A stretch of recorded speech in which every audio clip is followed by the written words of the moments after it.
సమాజం ఎటుపోతుంది? కామంతో కళ్ళు మూసుకుపోతున్న కొందరు మృగాల వల్ల ఎందరో ఆడపిల్లల ప్రాణాలు గాల్లో కలిసిపోతున్నాయి.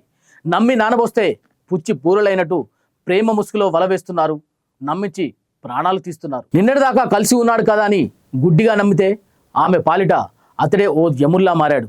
తాళి కడతాననుకున్నవాడు గొంతు నుల్మి ఉసిరి తీశాడు. నన్ను వదిలే బాబు అని వేడుకున్నా కనికరించని ఆ కసాయివాడి రాక్షసత్వం బెంగళూరులో వెలుగు చూసింది. అసలు ఈ దారుణానికి దారితీసిన పరిస్థితులేంటి? ఆ సైకో చేసిన ఘాతకం ఏంటి? బెంగళూరు బ్యాడర్హల్లి పోలీస్ స్టేషన్ పరిధిలోని తీగలపాల్యం, అక్కడే ఓ సెల్ ఫోన్ షోరూంలో పనిచేస్తూ జీవనం సాగిస్తుంది 25 ఏళ్ళు కూడా నిండని భవానీ. ఆమె రోజు ప్రయాణించే క్రమంలో చంద్రశేఖర్ అనే ఆటో డ్రైవర్ పరిచయం ఏర్పడింది. ఆ పరిచయం కాస్త ప్రేమగా మారింది. అతడి మాయ మాటలు నమ్మింది ఆ అమాయకురాలు. నిన్నే పెళ్లి చేసుకుంటానని, మహారాణిలా చూసుకుంటానని నమ్మబలికాడు ఆ కీచకుడు చంద్రశేఖర్. పైకి పత్తి గింజ, లోపల పప్పు గుత్తి అన్నట్టు వాడి అసలు రూపం ఆమెకు తెలియలేదు. పెళ్లికి ముందే తిగరపాల్యలో ఓ ఇల్లు అద్దెకు తీసుకుని ఆమెతో సహజీవనం చేయడం మొదలుపెట్టాడు.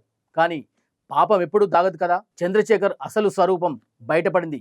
అప్పటికే వాడికి పెళ్ళైంది, ఒక కొడుకు కూడా ఉన్నాడన్న నిజం భవానికి తెలిసింది. ఒక్కసారిగా ఆమె కలలన్నీ కల్లలయ్యాయి. తనను మోసం చేశాడని గ్రహించి అతనికి దూరం ఉండటం మొదలుపెట్టింది. మరోవైపు భవానీ తల్లిదండ్రులు ఆమెకు పెళ్లి సంబంధాలు చూడడం ప్రారంభించారు. ఇక నా బతుకు నన్ను బతకనివ్వు, నాకు సంబంధాలు చూస్తున్నారు, నన్ను వదిలే అంటూ వేడుకుంది. కానీ ఆ సైకో ఒప్పుకోలేదు. నన్ను కాదని వేరే వాడిని పెళ్లి చేసుకుంటావంటూ ఈ నెల 12న భవానీతో తీవ్ర స్థాయిలో గొడవకు దిగాడు. మాట పెరిగింది. ఆ రాక్షసుల్లో ఉన్న మృగం నిద్రలేచింది. కనికరం లేకుండా బలవంతంగా ఆమె నోట్లో విషం పోశాడు.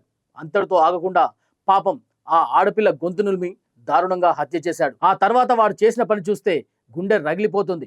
ప్రాణాలు లేకుండా పడి ఉన్న భవానీ మృతదేహం పక్కనే ఉండి ఇన్స్టాగ్రామ్లో వాళ్ళిద్దరి ఫోటోలు అప్లోడ్ చేసి హ్యాపీ వెడ్డింగ్ యానివర్సరీ అంటూ పోస్ట్ పెట్టాడు ఆ ఉన్మాది. ఆ తర్వాత తాను విషం తాగాడు.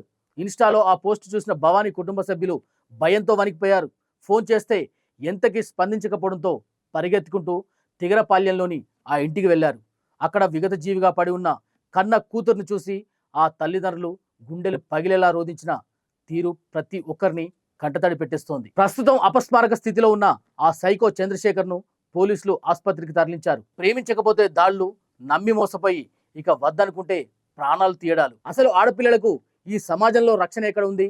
తల్లిదండ్రులు చూసిన పెళ్లి చేసుకుని పచ్చగా బతుకుదామనుకున్న ఆ యువతి ఆశలు ఆవిరైపోయాయి. మృగంలా ప్రవర్తించిన ఈ వ్యక్తిపై మీ అభిప్రాయాన్ని కామెంట్ రూపంలో తెలియజేయండి. మరిన్ని అప్డేట్స్ కోసం మా ఛానల్ని సబ్స్క్రైబ్ చేయండి. జై హింద్.